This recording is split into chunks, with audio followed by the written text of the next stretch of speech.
कृष्णपुरा गांव प्रकृति की गोद में बसा हुआ एक सुंदर लेकिन डरावना स्थान था। गांव का हर व्यक्ति एक ही बात से डरता था, गांव के किनारे स्थित काली हवेली। इस हवेली का नाम सुनते ही लोग कांपने लगते थे। कहते हैं, हवेली में जो भी गया कभी लौटकर नहीं आया। गांव के बड़े बुजुर्ग कहते थे कि हवेली श्रापित है। इसका इतिहास सैकड़ों साल पुराना था। हवेली के अंदर जाने का साहस किसी ने नहीं किया, लेकिन हर पूर्णिमा की रात वहां से अजीब रोशनी और आवाजें आती थीं। अंशुल का आगमन। कहानी की शुरुआत होती है अंशुल से, जो एक प्रसिद्ध लेखक था। डरावनी कहानियां उसकी खासियत थीं। उसने अपनी कई किताबों के जरिए बड़ी प्रसिद्धि पाई थी। अब वह एक नई कहानी की खोज में था। क्या यह सच है कि हवेली में भूत रहते हैं? अंशुल ने अपनी पत्नी माया से पूछा। अंशुल, यह सब सिर्फ दिमागी बातें हैं। भूत प्रेत कुछ नहीं होते, माया ने मुस्कुराते हुए कहा। लेकिन अंशुल को गांव की इस रहस्यमयी हवेली की ओर खिंचाव महसूस हो रहा था। उसने अपने दोस्तों को बुलाया और एक साहसिक यात्रा की योजना बनाई। गांव में प्रवेश करते ही उन्हें एक बुजुर्ग व्यक्ति पंडित रघुवीर मिले। उन्होंने अंशुल और उसके दोस्तों को चेतावनी दी, बेटा, उस हवेली के पास मत जाना, वह जगह श्रापित है। रानी मेघना का बदला अब भी बाकी है। सैकड़ों साल पहले राजा वीरेन ने अपनी पत्नी रानी मेघना को धोखा दिया था। वह हवेली में बंद थी और वहीं उसकी हत्या कर दी गई। मरने से पहले उसने श्राप दिया कि जो भी हवेली में जाएगा उसे उसकी पीड़ा का सामना करना पड़ेगा। अंशुल, माया, राजन, नीति और अमन ने पंडित की बातों को नजरअंदाज किया। वे हवेली के पास गए। हवेली को देखकर उनके रोंगटे खड़े हो गए। पुरानी दीवारें, टूटी खिड़कियां और हवेली के चारों ओर सन्नाटा। यह जगह डरावनी थी। यहां तो सब कुछ मर चुका है, अमन ने कहा। शायद यह जगह सच में श्रापित है, माया ने भी कहा। गहरी सांस लेकर अंशुल ने हवेली के भारी लकड़ी के दरवाजे को धक्का दिया। दरवाजा कर्कश आवाज के साथ खुला और उनके सामने अंधेरे में डूबी एक लंबी गैलरी थी। गैलरी की दीवारें दरारों से भरी थीं और उस पर जमी धूल ने यह स्पष्ट कर दिया कि यह जगह दशकों से वीरान है। तो अब क्या, अंदर चलें? राजन ने मखौल उड़ाने वाले अंदाज में कहा। यह सब इतना डरावना नहीं लग रहा, नीति ने हल्की हंसी के साथ कहा, लेकिन उसकी आवाज में एक हल्का डर झलक रहा था। अंदर घुसते ही ठंडी हवा का झोंका उनके चेहरों पर लगा। ये हवा अंदर कैसे आ रही है? माया ने सवाल किया। शायद खिड़कियों से, अंशुल ने खुद को समझाने की कोशिश की। वे सब एक बड़े हॉल में पहुंचे। हॉल के बीचों बीच एक विशाल झूमर लटका हुआ था, लेकिन वह झूल रहा था जैसे कोई उसे हिला रहा हो। यह झूमर क्यों हिल रहा है? अमन ने कांपती आवाज में पूछा। यह शायद हवा का असर है, माया ने एक बार फिर तर्क दिया। हॉल में हर तरफ पुराने फर्नीचर और टूटे हुए सामान बिखरे पड़े थे। दीवारों पर धूल जमी हुई थी और एक कोने में रखे शीशे में अजीब परछाइयां दिख रही थीं। क्या तुमने देखा? उस शीशे में कुछ हिला? नीति ने लगभग चिल्लाते हुए कहा। यह तुम्हारी कल्पना है, राजन ने कहा, लेकिन उसके चेहरे की घबराहट साफ झलक रही थी। वे सब एक कमरे में रुके जो हवेली के पिछले हिस्से में था। अंशुल ने सुझाव दिया कि वे अपने कैमरे और रिकॉर्डर चालू करें ताकि किसी भी अजीब चीज को रिकॉर्ड किया जा सके। यहां रहना सुरक्षित नहीं लग रहा, अमन ने घबरा कर कहा। डरपोक मत बनो, यह एक रोमांचक अनुभव होगा, राजन ने उसे डांटा। रात जैसे जैसे गहरी होती गई, हवेली में अजीब आवाजें सुनाई देने लगी। किसी के कदमों की आहट, फुसफुसाहट और कभी कभी किसी के चीखने की आवाजें। तुम्हें भी ये आवाजें सुनाई दे रही हैं? माया ने अंशुल से पूछा। हाँ, लेकिन यह शायद पुरानी लकड़ी की आवाजें हैं, अंशुल ने कहा, लेकिन उसकी आवाज में आत्मविश्वास की कमी थी। आधी रात के करीब अचानक कमरे का दरवाजा जोर से बंद हो गया। किसने दरवाजा बंद किया? अमन ने घबरा कर पूछा। यह हवा होगी, राजन ने कहा, लेकिन उसके चेहरे पर डर साफ झलक रहा था। तभी माया ने देखा कि कमरे के कोने में रखा एक पुराना झूला धीरे धीरे हिल रहा था। यह झूला, इससे कौन हिला रहा है? उसने कांपती आवाज में पूछा। सब ने उस झूले को घूर कर देखा। उसमें कोई नहीं था, लेकिन झूला अपने आप हिल रहा था। हमें यहां से निकलना चाहिए, अमन ने लगभग रोते हुए कहा। हम यहां आए हैं सच्चाई जानने, भागने नहीं, अंशुल ने कड़क आवाज में कहा। सुबह होने तक सबने महसूस किया कि यहां कुछ न कुछ जरूर गलत है। इस हवेली में कुछ अजीब है, नीति ने कहा। यह सब हमारी कल्पना हो सकती है, राजन ने कहा, लेकिन उसकी आवाज में आत्मविश्वास नहीं था। अंशुल ने फैसला किया कि वे हवेली की ओर खोज करेंगे, लेकिन इस बार वे अधिक सतर्क रहेंगे। रात की डरावनी घटनाओं के बाद भी अंशुल का जिज्ञासु स्वभाव थम नहीं रहा था। उसने हवेली को और गहराई से खंगालने का फैसला किया। हमें हर कोने की जांच करनी चाहिए, अंशुल ने कहा। राजन ने पुराने फर्श का मुआयना करते हुए कहा, यह जगह सच में अजीब है, शायद यहां कुछ छुपा हो। उनकी खोज के दौरान नीति को हॉल के एक कोने में मिट्टी से ढकी एक छोटी सी अंगीठी दिखाई दी। उसने अंगीठी को हटाने की कोशिश की, लेकिन वह हिली नहीं। यह कुछ छुपा रहा है, शायद इसके नीचे कुछ हो, उसने कहा। अंशुल और राजन ने मिलकर अंगीठी को हटाया। उनके सामने एक गुप्त दरवाजा था। यहां नीचे कुछ जरूर होगा, माया ने धीरे से कहा। गुप्त दरवाजे के नीचे पत्थर की सीढ़ियां थीं, जो गहरी अंधेरी सुरंग में जा रही थीं। क्या हमें सच में नीचे जाना चाहिए? अमन ने डरते हुए पूछा। अगर हम यहां तक आए हैं तो वापस जाने का कोई मतलब नहीं, अंशुल ने दृढ़ता से कहा। सभी ने अपने मोबाइल की फ्लैशलाइट चालू की और तहखाने की ओर बढ़े। सुरंग में एक अजीब सी ठंडक थी और दीवारों पर पुराने चित्र खुदे हुए थे। नीचे पहुंचते ही वे एक बड़े कमरे में आए। उस कमरे में धूल भरी किताबें, टूटी हुई मूर्तियां और एक पुरानी संदूक रखी हुई थी। संदूक के अंदर एक पुरानी डायरी और कुछ चित्र थे। अंशुल ने डायरी को उठाकर पढ़ना शुरू किया। यह डायरी रानी मेघना की थी। डायरी के पन्नों में लिखा था, राजा वीरेन एक निर्दयी व्यक्ति था। उसने मुझसे शादी सिर्फ अपने राज्य की सीमा बढ़ाने के लिए की थी।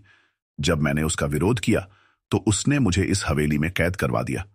डायरी के आगे लिखा था, मैंने अपनी जिंदगी के आखिरी दिन इसी तहखाने में बिताए। राजा ने मुझे मारने के लिए मेरे ही महल के खंजर का इस्तेमाल किया। मेरी आत्मा इस जगह से बंध गई है क्योंकि मेरे साथ न्याय नहीं हुआ। तो यह वही जगह है जहां रानी की हत्या हुई थी, माया ने चौंकते हुए कहा। इस खंजर का जिक्र कई बार हुआ है, शायद यह खंजर अब भी यहीं कहीं छुपा हो, नीति ने सुझाव दिया। डायरी पढ़ते ही तहखाने में अजीब घटनाएं होने लगी। दीवारों पर हल्की रोशनी चमकने लगी और हवा में अजीब सी फुसफुसाहट सुनाई देने लगी। यह क्या हो रहा है? अमन ने कांपती आवाज में पूछा। लगता है रानी की आत्मा हमारी उपस्थिति महसूस कर रही है, अंशुल ने कहा। तभी अचानक तहखाने का एक दरवाजा अपने आप खुला। वह दरवाजा एक और गुप्त कमरे की ओर जाता था। गुप्त कमरे के अंदर उन्हें एक पत्थर की वेदी दिखाई दी। वेदी के ऊपर एक खंजर रखा था। खंजर धातु का था, लेकिन उसकी धार से लाल धुंध निकल रही थी। यह वही खंजर है जिससे रानी की हत्या हुई थी, अंशुल ने कहा। जैसे ही राजन ने खंजर को उठाने की कोशिश की, कमरे में भयंकर चीख सुनाई दी। चीख इतनी तेज थी कि सब ने अपने कान ढक लिए। यह रानी मेघना की आत्मा है, माया ने डरते हुए कहा। तभी एक धुंधली परछाई कमरे में प्रकट हुई। यह परछाई रानी की आत्मा की थी। तुम सब यहां क्यों आए हो? रानी की आत्मा ने गुस्से से पूछा। उसकी आवाज गूंज रही थी। हम सिर्फ तुम्हारी कहानी जानना चाहते हैं। हम तुम्हें मुक्त करना चाहते हैं, अंशुल ने कहा। मुझे तब तक मुक्ति नहीं मिलेगी जब तक मुझे न्याय नहीं मिलता। मेरे हत्यारे का नाम उजागर करो और उस खंजर को सही स्थान पर रखो, आत्मा ने कहा। रानी मेघना की आत्मा के गायब होने के बाद तहखाने में भारी सन्नाटा छा गया। खंजर अब भी वेदी पर रखा था और उसकी धार से निकलने वाली लाल धुंध कमरे को और भी डरावना बना रही थी। हमें इस खंजर को यहां से नहीं ले जाना चाहिए, अमन ने कांपती आवाज में कहा। लेकिन यह रानी मेघना की आत्मा को मुक्त करने की कुंजी हो सकता है। अंशुल ने खंजर की ओर बढ़ते हुए कहा। जैसे ही अंशुल ने खंजर को उठाया, कमरे में एक भयंकर झटका लगा। फर्श हिलने लगा और दीवारों पर बने चित्र अचानक जीवंत हो गए। तुमने उस खंजर को छुआ जिसका खून से रिश्ता है, एक गहरी आवाज गूंज उठी। सबने चारों ओर देखा लेकिन वहां कोई नहीं था। यह कौन है? माया ने डरते हुए पूछा। यह हवेली के श्राप की चेतावनी हो सकती है, राजन ने कहा। तभी वेदी पर एक अजीब सा चिन्ह उभरने लगा। यह चिन्ह पुराने संस्कृत शिलालेखों जैसा दिखता था। यह कुछ लिखावट है, नीति ने कहा। अंशुल ने चिन्ह को ध्यान से देखा और कहा, यह कहता है कि खंजर को केवल न्याय का स्थान पर रखा जा सकता है, लेकिन वह स्थान कहाँ है? वे तहखाने से वापस ऊपर आए और हवेली के बाकी हिस्सों की खोज शुरू की। दीवारों पर बने चित्र और मूर्तियां अब और भी डरावनी लग रही थीं। यह जगह अब पहले से भी अजीब महसूस हो रही है, माया ने कहा। अंशुल ने देखा कि हॉल के एक कोने में एक बड़ी पेंटिंग लगी हुई थी।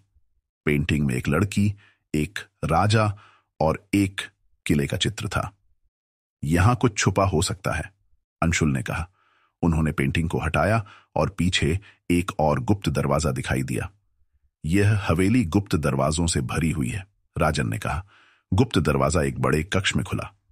कक्ष के बीचों बीच एक पवित्र चबूतरा था जिस पर पुरानी शिलालेखों में लिखा था, यह न्याय का स्थान है, यहां सत्य और असत्य का निर्णय होगा। अंशुल ने खंजर को चबूतरे पर रखने का फैसला किया। जैसे ही उसने खंजर को चबूतरे पर रखा, पूरा कमरा रोशनी से भर गया। क्या हो रहा है? नीति ने आंखों को ढंकते हुए पूछा। रोशनी के बीच रानी मेघना की आत्मा फिर से प्रकट हुई। तुमने सही स्थान खोज लिया है, अब न्याय करने का समय आ गया है, रानी ने कहा। रानी की आत्मा ने अपनी कहानी को विस्तार से बताया। राजा वीरेन ने मुझसे झूठे वादे किए और मुझे इस हवेली में कैद कर दिया। उसने मुझे मारकर इस खंजर को यहीं छुपा दिया, लेकिन उसके साथ एक और राज छुपा है। क्या राज? अंशुल ने पूछा। यह खंजर केवल मेरे साथ अन्याय का प्रतीक नहीं है, यह उस शक्ति को भी नियंत्रित करता है जिसने इस हवेली को श्रापित किया है। जब तक खंजर न्याय का साक्षी नहीं बनता, इस हवेली का श्राप बना रहेगा। तभी कमरे की दीवारों पर भूतियां परछाइयां उभरने लगीं। ये परछाइयां राजा वीरेन के सिपाहियों की थीं। तुम सबने मेरे साथ अन्याय किया, अब समय आ गया है कि तुम सबकी आत्माएं अपने कर्मों का फल भुगतें, रानी की आत्मा गुस्से से बोली। दीवारों से निकलकर परछाइयां हवा में गायब हो गईं। चबूतरे पर खंजर से लाल धुंध उठने लगी और वह सीधे हवेली की छत तक पहुंच गई। ये क्या हो रहा है? अमन ने घबराकर पूछा। यह शक्ति हवेली को मुक्त करने का संकेत है, माया ने कहा। जैसे ही खंजर ने अपनी शक्ति को छोड़ा, हवेली में भयंकर झंझावात शुरू हो गया। फर्श टूटने लगा और दीवारें हिलने लगीं। हमें यहां से निकलना होगा, नीति ने चिल्लाया, लेकिन रानी की आत्मा ने उन्हें रोकते हुए कहा, तुम सबने मेरे न्याय के लिए मदद की है, तुम्हें कोई नुकसान नहीं होगा। हवेली के चारों ओर एक अजीब सी ऊर्जा फैलने लगी। खंजर से उठती हुई लाल धुंध हवेली की दीवारों को छूते ही गायब हो रही थी। रानी मेघना की आत्मा ने अपनी आंखें बंद कर लीं और हाथ फैलाए। यह अंत का समय है। वर्षों से यह श्राप मुझे और इस हवेली को बांध कर रखे हुए था, अब यह समाप्त होगा, रानी की आत्मा ने शांतिपूर्वक कहा। तभी हवेली की दीवारों से अचानक चीखें गूंजने लगीं। ये वही आत्माएं थीं जो राजा वीरेन और उसके सिपाहियों की थीं। हमने अन्याय किया था, हमें क्षमा कर दो, उन आत्माओं ने करुणापूर्वक कहा। तुम्हें अब अपने पापों का प्रायश्चित करना होगा, रानी ने उत्तर दिया। जैसे ही श्राप टूटने लगा, हवेली की पुरानी और भयावह दीवारें अपने आप नहीं दिखने लगीं। टूटी हुई छत और फर्श भी ठीक हो गए। हर कोना एक बार फिर से सुंदर और शांति से भर गया। क्या यह सच में हो रहा है? राजन ने चकित होकर पूछा। यह वही हवेली है, लेकिन अब यह श्राप मुक्त है, अंशुल ने कहा। रानी मेघना की आत्मा अब और भी शांत लग रही थी। उसने अपने हाथों को जोड़ते हुए कहा, तुम सबने मुझे न्याय दिलाने में मदद की, अब मैं मुक्त हो रही हूं, लेकिन मेरी एक अंतिम इच्छा है। क्या इच्छा? नीति ने पूछा। इस खंजर को हमेशा सुरक्षित रखना। यह शक्ति का प्रतीक है, लेकिन यह शक्ति केवल न्याय के लिए इस्तेमाल होनी चाहिए। इसे कभी गलत हाथों में मत जाने देना, रानी ने कहा। अंशुल ने सिर हिलाकर वादा किया। हम ऐसा ही करेंगे। जैसे ही रानी की आत्मा ने विदा ली, हवेली के अंदर से सभी परछाइयां और भूतिया ऊर्जा गायब हो गई। हर आत्मा ने रानी के साथ अपनी यात्रा पूरी की। यह अनुभव अविश्वसनीय था। माया ने गहरी सांस लेते हुए कहा, यह सिर्फ एक यात्रा नहीं थी, यह न्याय की जीत थी। राजन ने कहा। श्राप मुक्त हवेली से बाहर निकलते समय सभी के चेहरे पर एक अजीब सा सुकून था। यह अनुभव उनके जीवन को हमेशा के लिए बदल चुका था। अंशुल ने कहा, यह केवल एक कहानी नहीं थी, यह हमें यह सिखाने का एक तरीका था कि न्याय और सत्य हमेशा महत्वपूर्ण है। राजन ने सहमति में सिर हिलाया और कहा, और यह कि हमें अपने डर से कभी भागना नहीं चाहिए। नीति ने मुस्कुराते हुए कहा, शायद इस यात्रा ने हमें भी मजबूत बना दिया है। दोस्तों ने हवेली को गांव के लोगों के हवाले कर दिया। अब वह हवेली इतिहास और संस्कृति का प्रतीक बन गई। गांव वालों ने कहा, यह हवेली अब न्याय और शांति का संदेश देगी। यह यात्रा दोस्तों के लिए एक असाधारण अनुभव थी।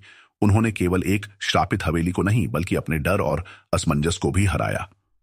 अंतिम संदेश। सत्य और न्याय की राह कभी आसान नहीं होती, लेकिन जो उस पर चलते हैं वे अंत में विजयी होते हैं। If you enjoyed my story, please subscribe to my channel for more exciting tales. Don't forget to like and share the video. Thank you for your support.